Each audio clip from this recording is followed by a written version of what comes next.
السلام علیکم ناظرین، میں محمد اسلم حسین سیاست کی عالمی خبروں میں آپ سب کا استقبال کرتا ہوں۔ اسرائیل کے وزیر اعظم بنیامین نتنیاہو نے جنگ کے بعد کا غزہ پلان حکومت کو پیش کر دیا ہے۔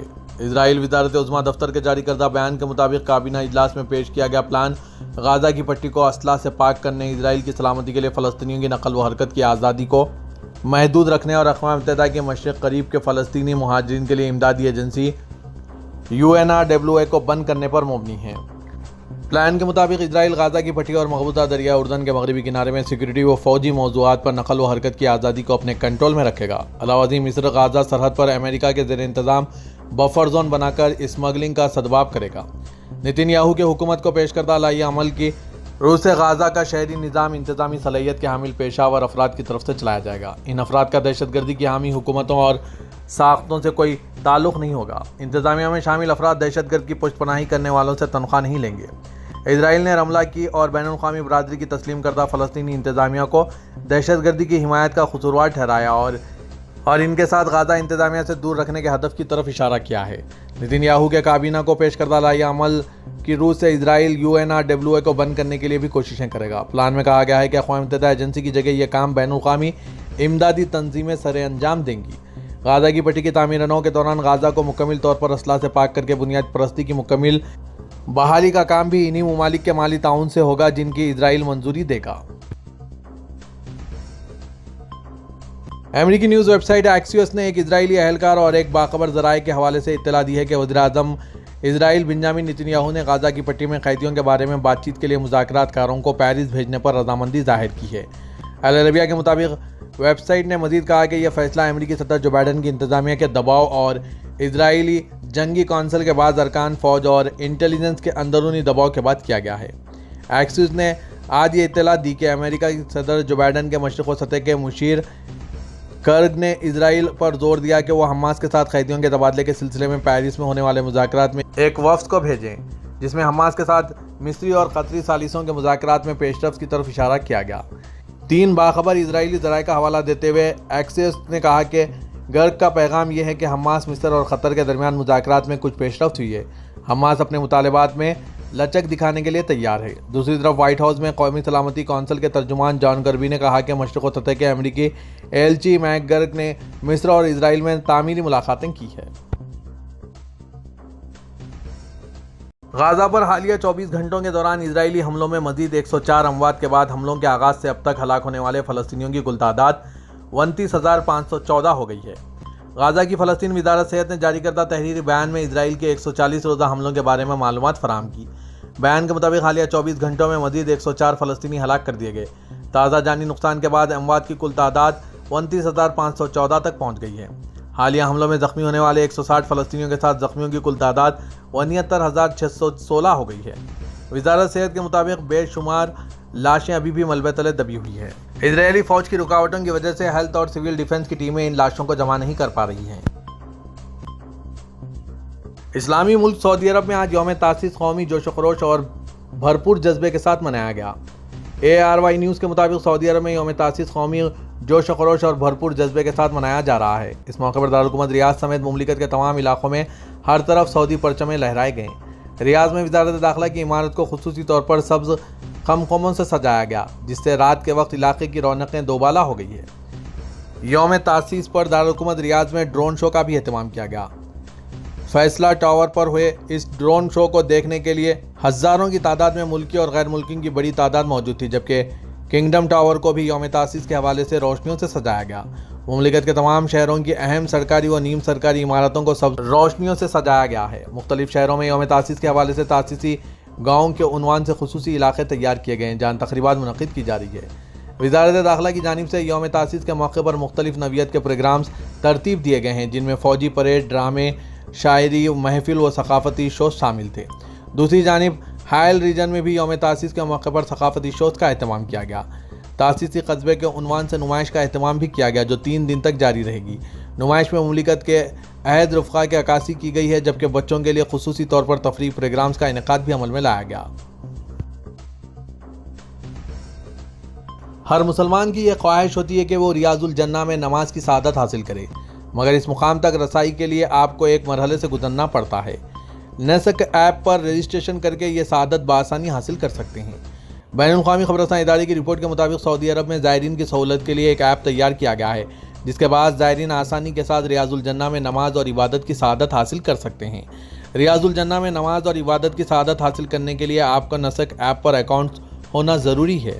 اکاؤنٹ بنانے کے بعد آپ رجسٹریشن پر کلک کریں اور اگلے مرحلے پر روزہ شرفیہ میں نماز پر کلک کریں۔ اس کے بعد آپ کو افراد کا نمبر دکھانا ہوگا، وقت اور تاریخ لکھیں اور پھر کنٹینیو آپشن پر کلک کریں، جس کے بعد اتھارٹی آپ کی درخواست کا جائزہ لے گی اور آپ کو اجازت نامہ جاری کر دیا جائے گا۔ سعودی حکام کا کہنا ہے کہ آنے والے زائرین کے پاس ریاض الجنہ میں عبادت کے لیے اجازت نامہ ہونا ضروری ہے، جو کہ ریاض الجنہ کی زیارت سے قبل درخواست دے کر حاصل کر سکتے ہیں۔ اس ایپ کی بدولت بہت سے عازمین جو معذور ہیں اور رش کی وجہ سے انتظار نہیں کر سکتے، وہ بھی مستفید ہو رہے ہیں۔ حکام کا کہنا ہے کہ شعبان کے آخری مہینے میں 4,80,000 سے زائد زائرین کو ریاض الجنہ کے لیے پرمٹ جاری کیے گئے ہیں، جنہوں نے آن لائن درخواست نسک ایپ کے ذریعے جمع کرائی۔ سعودی عرب کے یوم تاسیس کے موقع پر القدس شہر میں مقیم ایک سعودی شہری نے اپنے مکان کو نادر اشیاء کے میوزیم میں تبدیل کر دیا۔ شہری کا مکان بھی تقریباً نصف صدی قدیم ہے۔ العربیہ نیوز کے مطابق سعودی عرب کے وسطی علاقے القدس میں رہنے والے ایک سعودی شہری نے اپنے مکان کے بڑے حصے میں مملکت کی قدیم اشیاء سجا کر اسے یوم تاسیس کے موقع پر عوام کے لیے میوزیم کے طور پر کھول دیا۔ اپنے گھر کو میوزیم میں بدلنے والے سعودی شہری محمد نیہو کا کہنا تھا کہ مکان جو تقریباً 50 سال پرانا ہے، اس کے 14 کمروں کو میوزیم میں بدل دیا گیا ہے، جہاں مملکت کے مختلف علاقوں میں عہد رفتہ کی اشیاء کو اکٹھا کیا گیا ہے۔ شہری نے مزید بتایا کہ میوزیم میں رکھی گئی قدیم اشیاء میں 150 پرانے ٹیلی فون سیٹس کو جمع کیا گیا ہے، جو مختلف ادوار میں سعودی عرب میں استعمال ہوتے رہتے ہیں۔ سعودی قہوے کے حوالے سے بھی ایک خصوصی کمرہ بنایا گیا ہے، جہاں قہوے کو پیش کرنے والی خصوصی روایتی برتنوں کو جمع کیا گیا ہے، جن میں سے بعض برتن 100 سال پرانے ہیں۔ نیوجی میوزیم میں ایک کمرہ پرانے طرز کی دکان کا منظر بھی پیش کر رہا ہے، جہاں مختلف ادوار میں رائج اشیاء خوردنوش رکھی گئی ہیں۔ میوزیم کا بڑا حصہ نئے شادی شدہ جوڑے کے کمرے کے طور پر تیار کیا گیا ہے، جو ماضی میں بہت اہمیت کا حامل ہوا کرتا تھا، جسے دلہن کا کمرہ کہا جاتا تھا۔ علاوہ ازیں پرانے زمانے میں گھروں کے باورچی خانوں کے ماڈلز اور کھانا پکانے کے چولہے وغیرہ بھی رکھے گئے ہیں۔ حجام اور لکڑی کا کام کرنے والی دکانوں کے مجسم عکاسی بھی کی گئی ہے۔ حرمین شریفین میں دینی امور کے سربراہ شیخ ڈاکٹر عبد الرحمن السدیس سے شاہی مہمانوں کے تیسرے گروپ نے خصوصی ملاقات کی۔ سعودی خبررساں NCSPA کے مطابق اس موقع پر شیخ عبد الرحمن السدیس نے مختصر خطاب کرتے ہوئے شاہی مہمانوں کو عمرے کی ادائیگی پر مبارکباد پیش کرتے ہوئے انہیں روزمرہ کے امور میں دینی اختیار کرنے پر زور دیا۔ شیخ سدیس نے مزید کہا کہ ہمیں اپنی زندگیوں میں قرآن کریم اور سنت نبی صلی اللہ علیہ وسلم پر عمل کرتے رہنا چاہیے۔ اسلام انتہا پسندی اور دہشت گردی کو ہر سطح پر مسترد کرتا ہے۔ شاہی مہمانوں سے ملاقات میں شیخ سدیس نے مزید کہا کہ ہم اعتدال پسند ملت ہے جو قرآن کریم اور سنت سے اپنی راہ متعین کرتے ہیں۔ اسلامی اتحاد اور مذہبی بھائی چارہ دین اسلام کے اہم ستون ہیں۔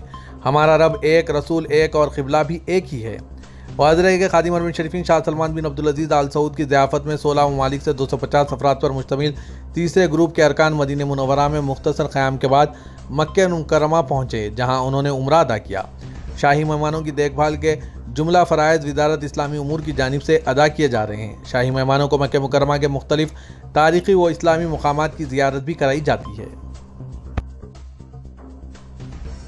ہانگ کانگ میں مقیم media outlet Asia Times نے ترکیہ کے جنگی طیارے قان سے متعلق اپنی خبروں کو نمایاں طور پر شائع کیا ہے۔ خبروں میں کہا گیا ہے کہ ترکیہ کا مقامی جنگی طیارہ قان عالمی توجہ کا مرکز بنا ہوا ہے۔ عالمی میڈیا ترکی کے 5ویں جنریشن کے لڑاکا جیٹ قان، جس نے اپنی پہلی پرواز کامیابی سے مکمل کر لی ہے، قریب سے جائزہ لے رہا ہے۔ ایشیا ٹائمز نے قان کے حوالے سے اپنی خبر میں لکھا ہے کہ قان ترکیہ کے فوجی ہوابازی کے شعبے کا پرچم بردار ہوگا۔ ملک میں مقامی جیٹ انجن تیار کرنے کے ایک منصوبے پر کام کیا جا رہا ہے اور اس کے ڈیزائن کو مصنوعی ذہانت سے بھرے 6ٹھی نسل کے لڑاکا طیارے کے لیے غور کیا جا رہا ہے۔ ترکیہ کا مقصد بین الاقوامی لڑاکا جیٹ مارکیٹ میں قان کو متعارف کرانے کا امکان ہے۔ آذربائیجان کے علاوہ جو ایک طویل عرصے سے اسٹریٹجک پارٹنر رہا ہے، متحدہ عرب امارات، انڈونیشیا، پاکستان کو بھی ممکنہ صارفین کے طور پر دکھایا گیا ہے۔ بتایا گیا ہے کہ قان کے پاس پرندوں کے حملے کے خلاف مزاحم، منفرد canopy, single wheel landing gear, 7050 quality کا ایلومینیم نواس اور کاکپٹ اور ہلکے وزن میں carbon composite thermoplastic coating موجود ہے، تاکہ انجنوں اور سطح کے داخلی راستوں پر رائڈر کی عکاسی کو کم کیا جا سکے۔ یہ بھی بتایا گیا ہے کہ قان میں ناک پر نصب advance infrared search and tracking sensor ہے جو 360 ڈگری کوریج کے ساتھ الیکٹرو آپٹیکل سسٹم ہے۔ پاکستان کے صوبے پنجاب کی اسمبلی میں 9 منتخب ارکان نے آج جمعے کو حلف لے لیا۔ تحریک انصاف سے وابستہ اسمبلی کے اسپیکر سبیتن خان نے نئے آنے والے اراکین سے حلف لیا۔ آج جمعے کی صبح ہی پنجاب اسمبلی کے ارد گرد پولیس کی بھاری نفری تعینات تھی۔ اسمبلی گیٹ پر سیکورٹی کے 3 حصار بنائے گئے تھے۔ اجلاس کا وقت 10 بجے تھا، تاہم مسلم لیگ نواز سے وابستہ اراکین اسمبلی 9 بجے ہی پہنچنا شروع ہو گئے تھے۔ خود مریم نواز بھی 9:15 بجے اسمبلی کی عمارت میں ہی پہنچ چکی تھی۔ البتہ ان کے لیے پنجاب اسمبلی کے پرانے گیٹ سے گاڑی اندر لانے کا اہتمام کیا گیا تھا اور اسمبلی کے مرکزی دروازے کے بجائے وزرائے اعلیٰ کے لیے مخصوص دروازے انہیں لایا گیا۔ انہوں نے آتے ہی مسلم لیگ نواز کی پارلیمانی پارٹی کے اجلاس کی صدارت کی اور اسمبلی اجلاس کے حوالے سے لائحہ عمل مرتب کیا۔ جس انداز سے پولیس اور اسمبلی کے سیکورٹی اسٹاف کی تیاری لگ رہی تھی، اس کے برعکس تحریک انصاف کی حمایت سے اسمبلی پہنچنے والی جماعت سنی اتحاد کونسل کے اراکین بوجھل قدموں سے اکا دکا ہی اسمبلی کی عمارت میں آ رہے تھے۔ خیال تھا کہ سنی اتحاد council P T I workers کے ساتھ اسمبلی میں آئیں گے اور ان کے وہ اراکین بھی آج سامنے آئیں گے جو 9 مئی کے بعد روپوش تھے اور پولیس کی تیاری انہی کے لیے تھی۔ تاہم نہ تو ورکرز آئے اور نہ ہی اسمبلی گیٹ پر کوئی ہنگامہ آ رہی دیکھنے میں آئی۔